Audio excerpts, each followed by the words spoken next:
오늘 본문 26절을 보면은 때를 따라 소낙비를 내리되 복된 소낙비를 내리리라 라고 말씀하셨습니다.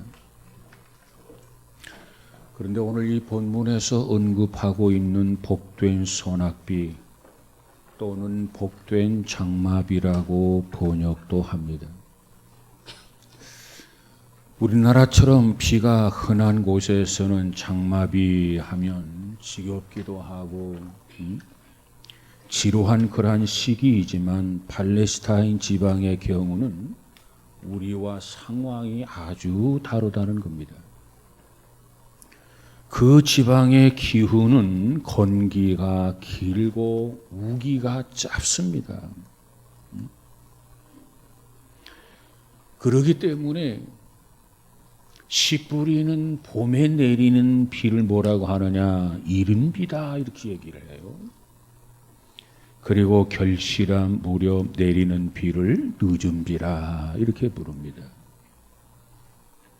비가 내려야 될 때 흡족하게 비가 내려야만이 농사를 지을 수가 있고 그리고 식수도 넉넉하게 저장해 둘 수가 있습니다. 그들은 이와 같이 내리는 때에 맞춰서 내리는 비를 뭐라고 하느냐? 단비다. 혹은 소낙비다.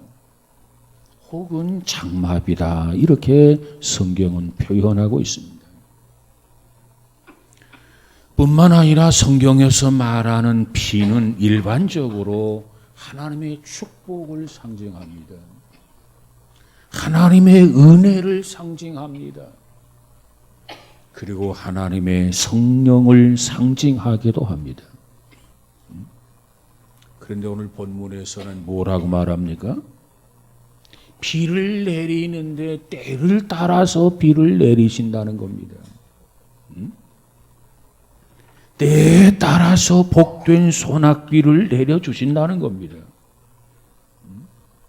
그런데 이때 여기서 말하는 비라고 하는 것은 사실 어떤 의미에서 비 그 자체를 의미하는 게 아니라 이스라엘 백성들에게 주시는 은혜, 이스라엘 백성들에게 주시는 축복을 의미하는 것입니다.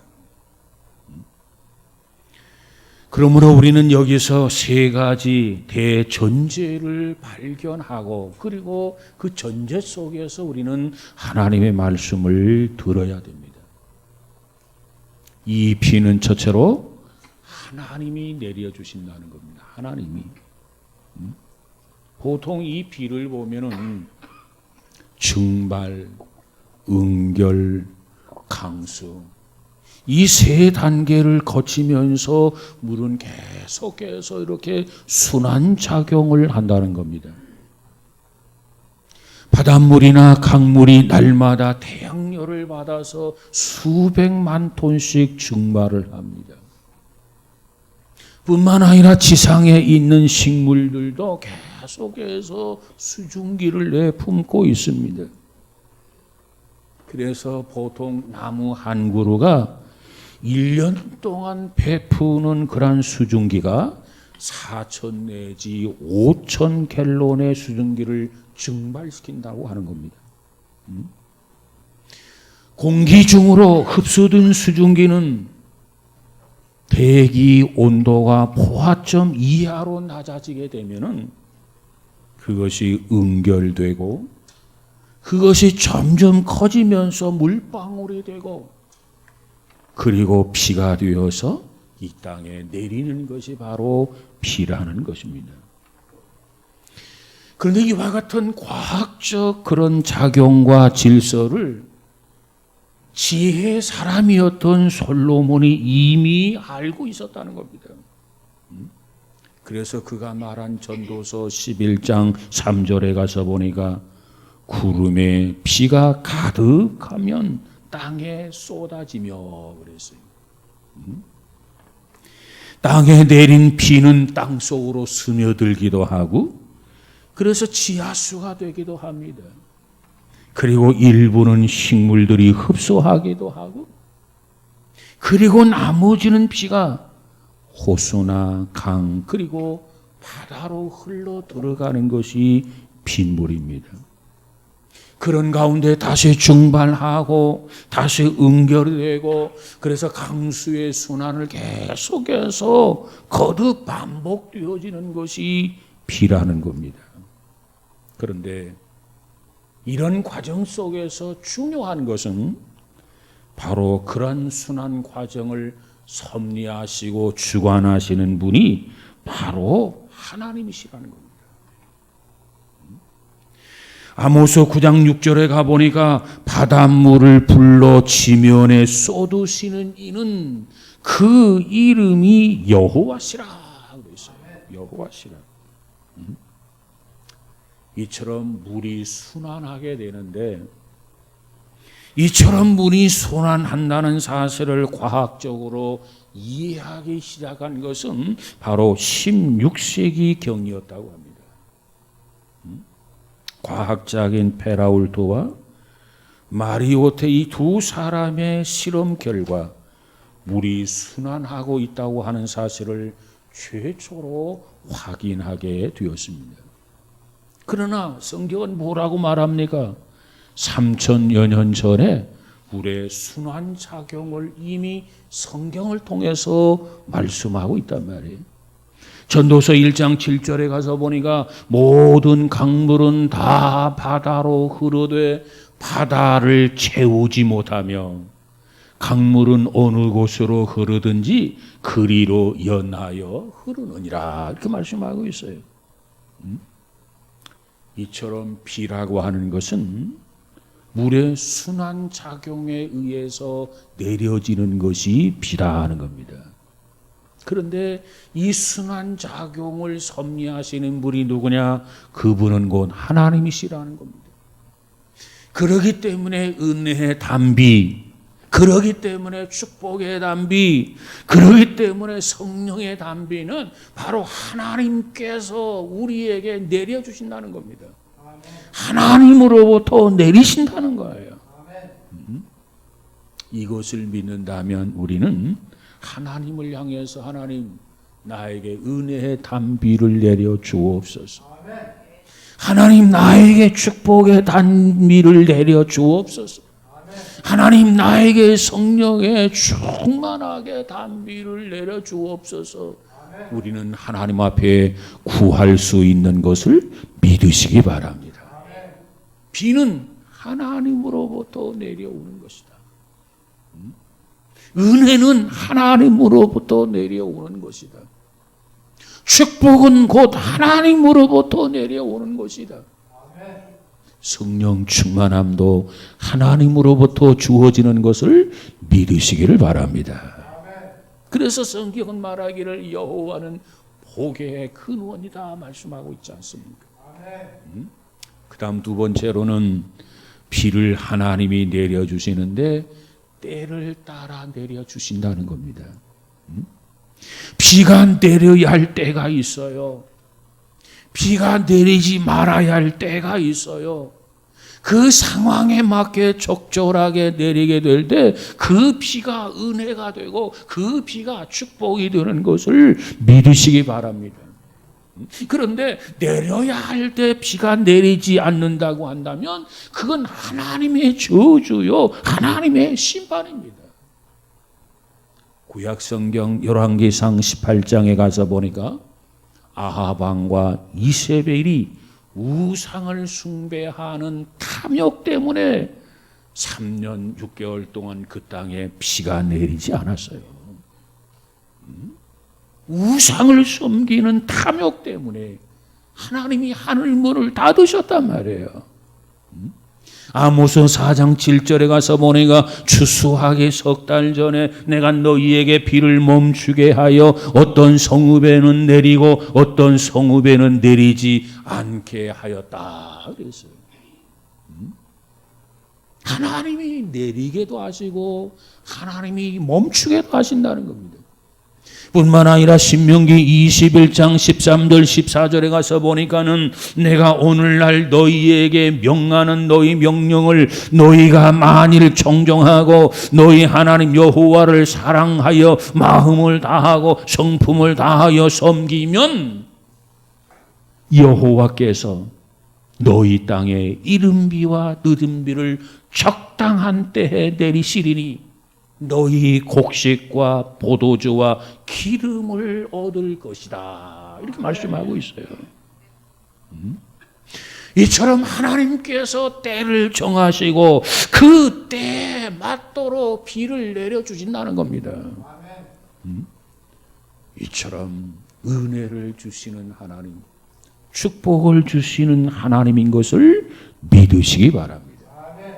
사실 우리가 세상에 태어날 때, 우리가 이 땅에서 성공할 때, 그리고 세상에서 살다가 죽을 때 내가 때를 정하는 게 아니에요.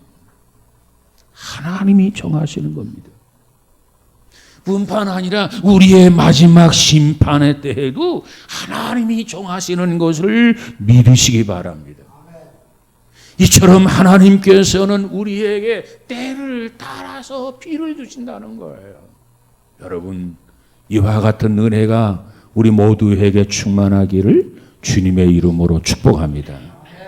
그 다음 세 번째로 비는 하나님이 내리신다. 그리고 그 비를 때를 따라서 주신다. 그 다음 세 번째로 때를 따라서 비를 주시는데 그 비는 바로 복된 축복의 비라고 하는 거예요. 네? 여러분, 인류 역사상에 비 때문에 심판을 받았던 사건이 있었어요. 그 사건이 뭡니까? 바로 노아 홍수의 사건이 아닙니까? 그 홍수로 인하여 심판을 하고 하나님께서 그 다음 뭐라고 말합니까? 내가 다시는 불로 세상을 심판하지 않겠다. 하나님이 언약을 해주셨어요. 무엇을 통해서 언약을 해주셨느냐? 무지개를 통해서 하나님은 우리에게 약속해 주셨어요. 물을 심판의 도구로 쓰지 않겠다는 겁니다. 여러분, 제 아무리 수자원이 넉넉한 나라라 하더라도 비가 내리지 아니하면 어떻게 됩니까? 모든 생명체에 크나큰 타격이 입혀지게 된단 말이에요. 그래서 비는 하나님이 주시는 은혜의 선물입니다. 은혜의 선물. 하나님이 주시는 거예요. 자, 그런데 요즘 세계 도처에 보면은 가끔씩 홍수 사건들이 일어나는 것을 우리가 보게 됩니다. 아니, 이 비라고 하는 거 하나님이 주시는 은혜의 선물이라 하셨는데, 아니 어떻게 그 비를 통해서 홍수가 나게 하고 많은 사람들에게 피해를 주는가? 여러분, 이처럼 일어나는 홍수의 사건은 우리 인간이 벌인 자업자득이라는 거예요. 살림을 훼손했기 때문에 홍수가 일어난다고 하는 것은 너무나도 잘 아는 상식적인 이야기가 아닙니까? 여러분, 우리 하나님께서는 비를 포함해서 우리에게 주시는 모든 것은 선하고 아름다운 것임을 믿으시기를 바랍니다. 악한 것을 주시지 않는 하나님이세요. 누가복음 11장 13절에 가보면 예수님이 뭐라고 말합니까? 너희가 악할지라도 좋은 것을 자식에게 줄 줄 알거든 하물며 너희 천부께서 구하는 자들에게 좋은 것을 주시지 않겠느냐? 성령을 주시지 않겠느냐? 이렇게 말씀을 하셨어요. 보세요. 부모는 자식에게 어떻게 해서든지 좋은 것을 주고 싶어 합니다. 이게 부모예요.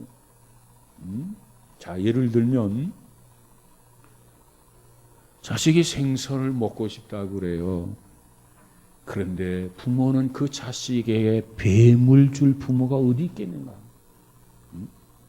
자식이 떡을 먹고 싶다고 그래요. 그러자 부모가 자식에게 돌을 가져다 주는 부모가 세상에 어디 있겠냐는 겁니다. 자식이 알을 달라고 그래요. 그런데 그와 같은 자식에게 부모가 전갈을 가져다 주겠느냐 그 말이에요. 설령 너희가 선한 부모가 아니고 너희가 악할지라도 그렇지 아니하는데 하나님은 자녀들에게 백성들에게 저와 여러분에게 더 좋은 것을 주시기 원하시는 하나님인 것을 믿으시기 바랍니다. 그래서 오늘 본문에는 보니까 복된 장마비, 복된 소낙비를 주신다는 겁니다. 이 장마비 급속하게 넉넉하게 내리는 비예요. 날이 가물었어요. 식물들이 다 들어가요. 그런데 장마비가 내리면 어떻게 됩니까? 모든 식물들이 다시 이제는 살았다 하고 소생되는 거 아니겠습니까? 여러분 이슬비를 보세요. 그저 풀끝만 적시는 것이 이슬비가 아닙니까? 그러나 장마비는 어떻습니까? 계속해서 내리기 때문에 급격하게 내리기 때문에 땅속 깊이 스며드는 것이 장마비예요. 그렇다면 오늘 우리에게도 이와 같은 복된 장마비가 쏟아져야 되지 않겠습니까? 은혜의 단비가 쏟아져야 되지 않겠습니까? 원하기는 저와 여러분의 가정에, 여와 여러분의 사업장에, 여러분 교회에, 이 나라, 이 민족 이외에 이와 같이 복된 장마비, 은혜의 장마비가 쏟아지는 귀한 은혜가 있어지기를 주님의 이름으로 축복합니다. 자, 그러면 이 복된 장마비로 인하여서 은혜의 소낙비, 단비로 인해서 우리에게 주시는 은혜와 축복이 무엇인가를 한번 생각해 보도록 하겠습니다. 정말 우리가 장마비를 받게 된다면, 정말 우리가 은혜의 단비를 받게 된다고 한다면 우리에게 어떤 은혜가 주어지는가? 우리에게 어떤 축복이 주어지느냐? 첫 번째로 하나님과 화목하게 된다는 겁니다. 오늘 25절 첫머리에 보니까 뭐라고 말합니까?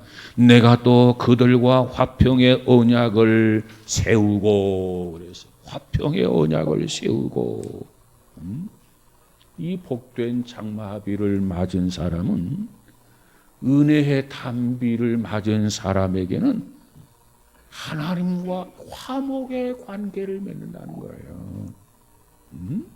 그저 하나님을 아버지, 하나님은 아들아, 딸아, 이와 같이 화목의 관계를 맺는다는 겁니다. 좀 섭섭한 마음이 있었다 손치더라도 이 은혜를 통해서, 이 축복의 장마비를 통해서 이 관계가 섭섭함에서 온전히 회복되어지는 거 믿으시기 바랍니다. 보세요. 왕이 나라를 다스리는 왕조의 역사나 독재자들이 나라를 통치하는 전제 정치나, 그리고 대통령이 나라를 다스리는 민주 정치를 망라해서 동일하게 제공되는 하나의 공식이 있어요. 그 공식이 뭡니까? 최고의 통치자에게 밉게 보인다고 한다면은 쫓겨나거나 물러나야 된다는 겁니다. 이 하나의 공식이에요. 그렇다면 하나님은 누굽니까? 왕들을 세우신 분이십니다. 하나님은 누구십니까? 생명을 지으신 분이십니다. 하나님은 누구십니까? 하나님은 전지전능하신 하나님이세요. 그분이 한 번 말씀하시면 뛰놀던 바다의 파도도 일순간 잠잠해지게 되는 것, 이와 같은 전능자이심을 믿으시기 바랍니다. 그렇다면 우리는 은혜를 받고 그 하나님을 기쁘게 해 드려야 되지 않겠습니까? 아니면 다른 것을 기쁘게 하기 위해서 하나님을 섭섭하게 해드려야 옳겠습니까? 여러분, 우리가 사는 목적이 뭡니까? 하나님을 영화롭게 하고 다만 그를 기쁘게 해드리기 위해서 인간이 살아가고 있음을 잊어서는 안 될 것입니다. 얼마 전에 편지 한 통을 받은 적이 있었어요. 편지를 하는 사람은 그저 아내가 있고 초등학교, 중학교 이렇게 두 아들을 둔 38세의 가장이었고 중소기업의 과장이었습니다. 문제는 이 회사의 사주가 불교인이라는 겁니다. 기독교를 극렬히 반대하는 자라는 겁니다. 그런데 수출 물량이 불어나자 주일에도 그저 회사에 출근할 것을 요구합니다.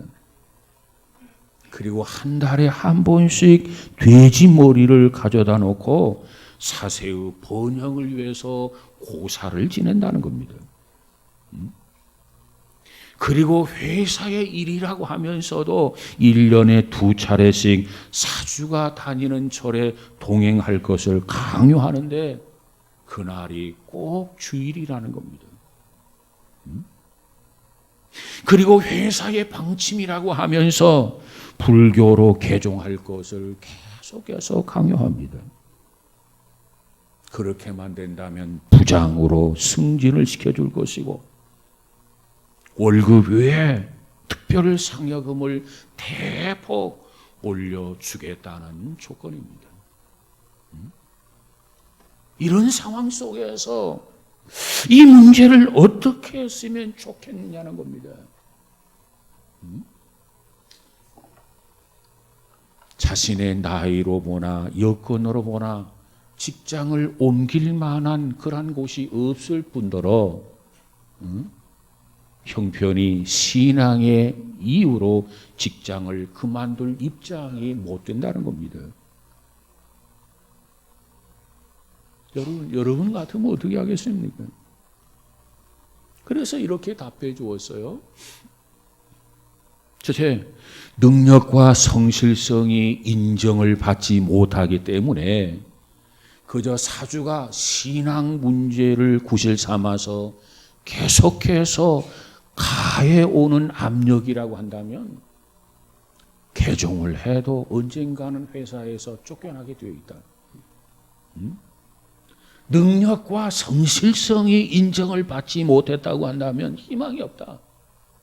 그 다음 두 번째로 능력이나 성실성을 다행히도 인정을 받았어요. 그렇다고 한다면 신앙 문제 때문에 압력을 받고 있다면 두 가지 태도로 결정할 수 있을 것이다. 그 하나는 정면으로 부딪혀보라. 그저 회사를 위해서 혼신의 노력을 다하겠으니 그리고 신앙을 바꿀 수는 없다. 포기할 수도. 그 대신 혼신의 힘을 다하여 회사를 위해서 일하겠다고 제안을 해라. 그리고 주일에는 출근할 수 없다. 오히려 복음을 가지고 역공을 해라. 그리고 사주를 위해서 기도해라. 그 다음에 두 번째는 회사를 그만두어라.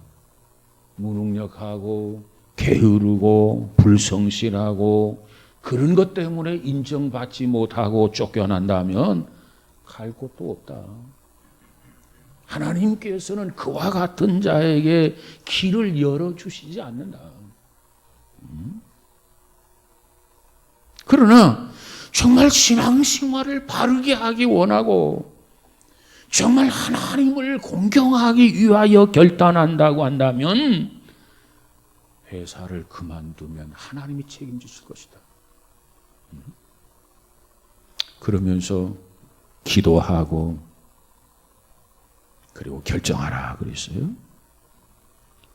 한 2달이 지난 후 어느 날 전화가 왔어요. 그 사람이었어요. 40일 동안 기도했어요.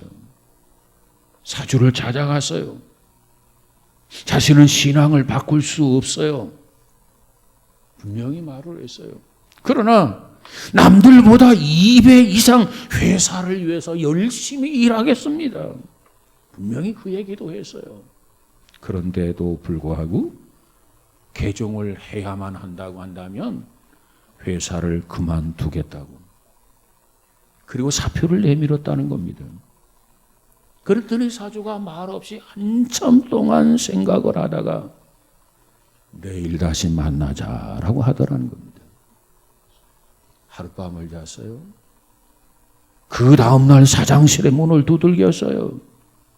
그리고 갔더니 웃으면서 사표를 반려하고 그날로 더불어 부장 발령도 함께 내주더라는 겁니다. 여러분, 우리는 하나님을 믿는 신앙인이 아닙니까? 매사에 하나님 편이 되시기를 바랍니다. 매사에 하나님이 기뻐하는 일을 하시기 바랍니다. 그 하나님을 바라보고 그 하나님을 의지하고 그 하나님과 화목하시기를 바랍니다. 그러면 길이 열립니다. 그러면 문제가 풀립니다. 그러면 축복이 임할 줄로 믿습니다.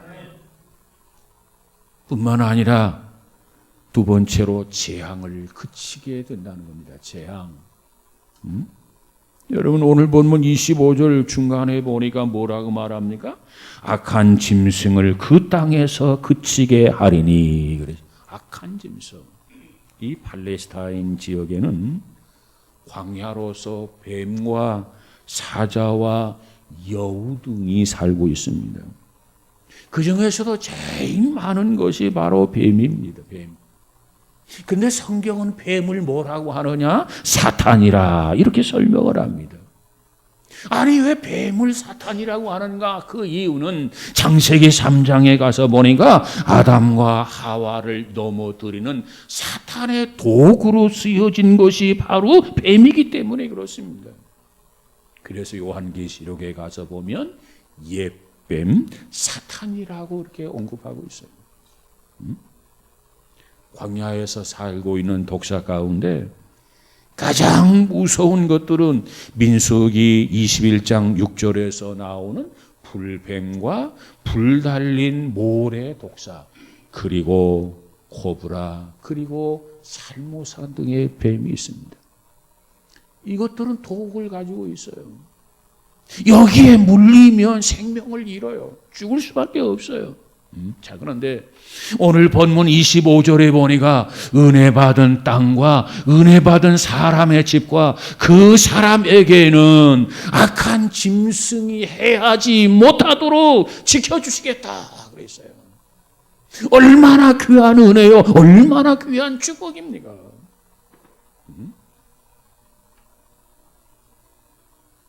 악한 짐승은 환난, 시험, 고통, 역경, 절망, 패배감 이런 것들을 의미합니다. 우리를 유혹하고 우리를 그릇된기로 꼬이고 우리로 하여금 범죄하게 하고 우리로 하여금 시험 들게 하는 것들을 의미합니다. 여러분 생각해 보세요. 감기 몸살을 하나도 이겨내지 못해서 끙끙 앓고 있는 것이 인간 아닙니까? 그저 똑똑한 척하고 그저 잘난 척하는데 그와 같이 연약한 인간이 무슨 힘으로 환난을 이기며 무슨 힘으로 고통을 견디며 무슨 힘으로 실패의 아픔을 참으며 죄의 유혹을 이겨낼 수 있다는 말입니까? 이 마귀의 도전을 막아낼 수 있겠다는 겁니까? 아니요, 불가능해요. 그러기에 25절은 말씀합니다. 내가 악한 짐승을 그 땅에서 그치게 하리라. 그래서 그치게 한다고 하는 말의 의미가 뭐예요? 종지부를 찍겠다는 겁니다. 종지부. 더 이상 악한 짐승이 활동하지 못하도록, 해하지 못하도록 아예 완전히 추방해 버리겠다는 말씀 아닙니까? 왜? 악한 짐승이 없어야 평안해요. 악한 짐승이 없어야 행복해요. 여러분, 오늘의 이 말씀을 붙들고 하나님, 나의 삶 속에 악한 짐승이 없게 해주세요. 추방해 주세요. 이와 같이 기도하면서 이 평안과 행복이 넘치는 저와 여러분이 되시기를 주님의 이름으로 축복합니다. 여러분, 우리가 세상에서 많이 가지면 행복할 것 같지요? 결코 많이 가졌다고 행복해지는 게 아닙니다. 많은 것을 누리면 행복할 것 같지요? 많은 것을 누린다고 결코 행복한 게 아닙니다. 성공하면 행복할 것 같지요? 성공했다고 행복한 건 아니에요. 어떤 중병에 걸린 왕이 있었습니다. 한 나라 왕. 이 왕이니까 많은 그런 약을 가져다가 썼어요. 그런데 백약이 무효했어요. 유명한 명의들을 찾아서 진단받고 치유도 했어요. 그러나 명의 역시 무용이었습니다. 근데 어느 날 명의라고 하는 사람이 색다른 처방을 내렸어요. 그 의사가 처방을 내리는데 어떻게 처방을 내리느냐? 왕의 질환은 이 세상에서 가장 행복한 사람의 속옷, 런닝이나 팬티를 말하는 거죠. 이 세상에서 가장 행복한 사람의 속옷을 입는다면 왕의 질병이 치유되어질 것이다. 그러니 행복한 사람의 속옷을 구하라는 겁니다. 이 말을 들었던 신하들이 전국으로 흩어지게 되는 겁니다. 뭐하러? 행복한 사람을 찾으러 나선 거예요. 왜? 왕의 병을 치유하려고. 그래서 전국에 흩어져서 이제 행복한 사람을 수배하기 시작합니다. 자, 저 사람은 부자다. 부자니까 행복하겠지. 찾아가서 이야기를 합니다. 나는 행복하지 않습니다. 아니, 돈이 이렇게 많은데 행복하지 않습니까? 예, 나는 행복하지 않습니다. 아, 저 사람은 지식이 많은 사람이라. 훌륭한 학자다. 저 사람이야말로 참 행복한 사람이다. 그래서 가서 또 이야기합니다. 그가 말하기를 나는 행복한 사람이 아닙니다. 야, 저 사람은 얼굴이 너무너무 이쁜 미인이다. 그러기 때문에 행복할 거야. 그리고 찾아갑니다. 그랬더니 그 미인 역시 말하기를 나는 행복하지 않습니다. 이처럼 많은 사람들이 행복하게 보여져서 찾아서 만나보니 그들의 고백은 나는 행복하지 않다는 고백이었어요. 야, 행복한 사람을 찾아볼 수가 없구나. 찾기가 이처럼 어렵구나. 그러던 어느 날 산골 오두막살이에 살고 있는 농사꾼 한 부부를 만나게 됩니다. 그런데 기대하지 않았는데 그들의 입술에서 불쑥 뛰어나오는 말이 있어요. 나는 이 세상에서 가장 행복한 사람입니다. 우리 부부는 이 세상에서 가장 행복한 부부입니다. 이렇게 말하는 거였어요. 그 말을 듣고 신하의 귀가 번쩍 뜨였어요. 무릎을 치면서 이제야 찾았구나. 그리고 사정을 이야기합니다. 그리고 속옷을 빌려달라고 요청을 합니다. 그러면 이 나라의 왕을 치유받을 수 있답니다. 속옷 좀 빌려주세요. 그랬더니 그들이 뭐라고 말한 줄 아십니까? 그들이 이렇게 말합니다. 죄송합니다. 죄송합니다. 죄송합니다. 저희는 가난해서 속옷을 안 입고 삽니다. 나는 이 세상에서 가장 행복한 사람입니다. 아, 그런데 그가 말하기를 나는 너무너무 가난해서 속옷을 안 입고 삽니다. 여러분, 비록 속옷을 안 입고 살더라도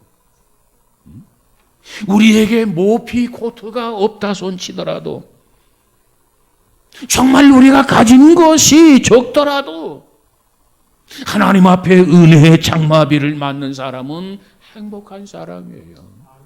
축복의 장마비를 맞는 사람은 행복한 거예요.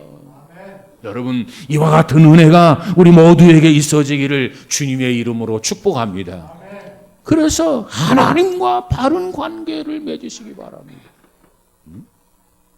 그리고 여러분의 삶 속에 악한 짐승이 물러가는, 그래서 마냥 행복하고 마냥 기쁨으로 살아갈 수 있는 우리 모두가 다 되어지기를 주님의 이름으로 축복합니다. 그러기 위해서는 은혜의 단비를 맞아야 돼요. 복된 장마비를 맞아야 돼요. 복된 소낙비를 맞아야 된단 말이에요. 그런데 하나님은 구하는 자에게 주신다는 겁니다. 하나님이 장마철 이 계절에 나에게 은혜의 단비를 주세요. 복된 장마비를 주세요. 이 복된 소낙비를 주세요. 그리하여 내 영혼에 다시 소생되어지게 하시고 무엇보다도 시절을 쫓아서 열매가 풍성해지는 은혜, 축복을 주세요. 기도하는 저와 여러분, 우리 모두가 다 되어지기를 주님의 이름으로 축복합니다. 기도하십시다. 거룩하신 하나님, 은혜의 비를 사모합니다. 은혜의 비를 허락하여 주옵소서. 때를 따라 비를 주옵소서. 필요할 때 비를 주옵소서. 그리고 그 축복을 통해서 무엇보다도 하나님을 만나게 하시고 하나님과 화목하게 하시고 그리고 환난과 역경과 고난과 시련을 물리쳐 주시고 늘 은혜 안에 머무는 복 있는 성도들 되어지게 하옵소서. 그리하여 나는 속옷이 없다. 나에게는 가진 것이 없다. 그렇지만 나는 행복합니다. 그저 나는 감사합니다. 그저 나는 하나님 앞에 영광을 돌립니다.